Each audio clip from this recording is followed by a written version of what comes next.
When I was 10 years old, I wanted to be a flight attendant. When I was in high school, I wanted to be an international diplomat. When I was in nursing school, I wanted to become a pediatric nurse. And when I became an emergency nurse, I wanted to get a master's in informatics. But in 2021, I burnt out as a staff nurse, so I became a travel nurse. Travel nursing was the job that made me realize I no longer desire a career. In today's video, I'll share the 3 reasons why I no longer strive for a career. And if you're confused in your life or you don't know what's next for you, I hope that this video gives you some clarity. So here's what I think. It doesn't matter what organization you join in, at one point, your growth potential will be capped. So in nursing, the highest position that you can actually get is really being a director of nursing in a hospital. Even if I spend the next 10 years chasing this role, 5 years after that, I'll probably be tired of it. When I'm competent at something, I get really bored easily and I'll have to move on to the next thing. And at that point, I'm probably around 35 to 40, and that's where I'll get my midlife crisis and I'll be wondering, why didn't I pursue my passion? So instead of climbing up the nursing ladder and have the highest position in a hospital, what I decided instead is to really figure out my passions outside of nursing. And in this process, I learned that I love writing, I love making videos, I love being able to connect with people who are like me or who think like me. And ever since I've kind of followed my creative pursuits, I know that I'm never going to run out of things to learn about. For instance, for YouTube, I've been at this for more than a year now, and I feel like I'm just learning how to do everything when it comes to storytelling, to video, to lighting, to audio, and there's so many things to learn about. And I know that over time, it's something that I'll probably not get tired of, hopefully, and it's something that I know I will always learn something new. So if you're not sure whether you want to stay in a career path that you're in right now, really ask yourself, what is the highest position that you can take on, and is it worth it? And if you don't like the answer to this question, then now is the time to do something about this. Start figuring out what your passions are, start learning about different things, and really see how you can develop your own skill set or really figure out the passions that you have outside of your current job. And even if you don't get a career out of it, you would still have so much growth potential by following your own curiosity.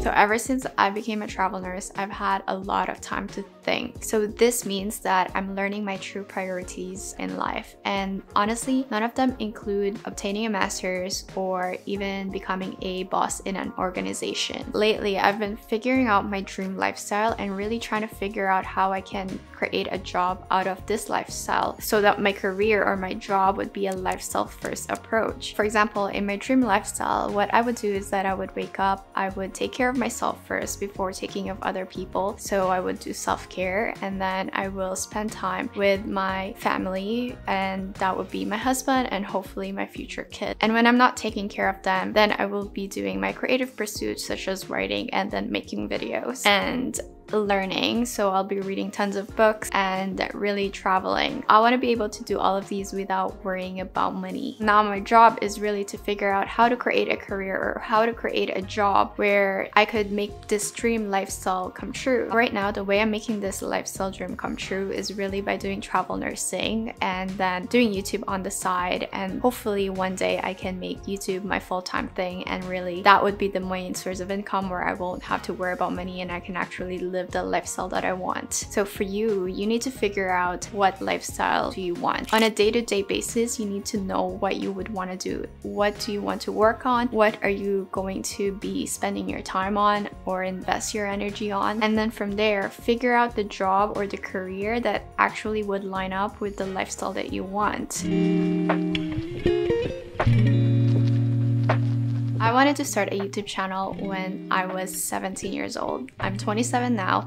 That means I've suppressed this desire for about 10 years. And I finally decided to do it because I kept thinking about how I regret not starting YouTube sooner. And I feel that when you regret something, that is your heart or your brain telling you, well, you're still alive, why don't you start doing it right now? So really, instead of pursuing a career, I'm following my heart's compass by paying a debt to my inner child. When I was young, I was always jealous of creatives or artists because I always felt like I was never creative enough or talented enough to do something creative. But in reality, I've learned to reframe this by thinking that we are all born creative. When I was young, I loved creating scrapbook, writing on my diary, and I just know that there was kind of an artist in me that I just suppressed, but not anymore. I feel like a lot of us do this where we suppress our creativity or the artists in us because society told us that artists don't really make money. There's a famous expression, the starving artist, so that's really where it comes from, and I feel that we just internalize that. Even though we have this desire in our hearts to do something creative, we stop ourselves from doing so. Even though I don't know if anything will come out of this whole thing, I feel that I still kind of owe it to myself to find out and see if I can actually create a whole career out of this. If you're not excited about your own career or about what your future holds, maybe it's time to really listen to whatever it is that you're suppressing. Maybe there's a regret or something that you've always wanted to do but you never had the courage to do so. Maybe it's time to reflect what that is and why that is that you're suppressing it, and kind of figure out a way to slowly make it back alive again. It sounds woo-woo, but trust me, it works. So does this mean that I'm never going to pursue a career again? Probably not. It just means that I'm in a position where I'm kind of questioning everything that I've learned, really from being a nurse and then figuring out what's next in that nursing career ladder, and really figuring out also who I am without my career, and really strengthening that identity so that even if I completely give up nursing in the future, I would still have something to kind of rely on and really have a strong sense of identity. So the point that I'm trying to get across is really figure out the lifestyle that is working out for you and figure out a way to kind of sustain that, whether with money or a career or a job. And I think that is the best way to kind of live in this life, which I'm still trying to figure out as well. So I really hope that this video has resonated with you. You be kind to yourself and you take it one day at a time. Bye.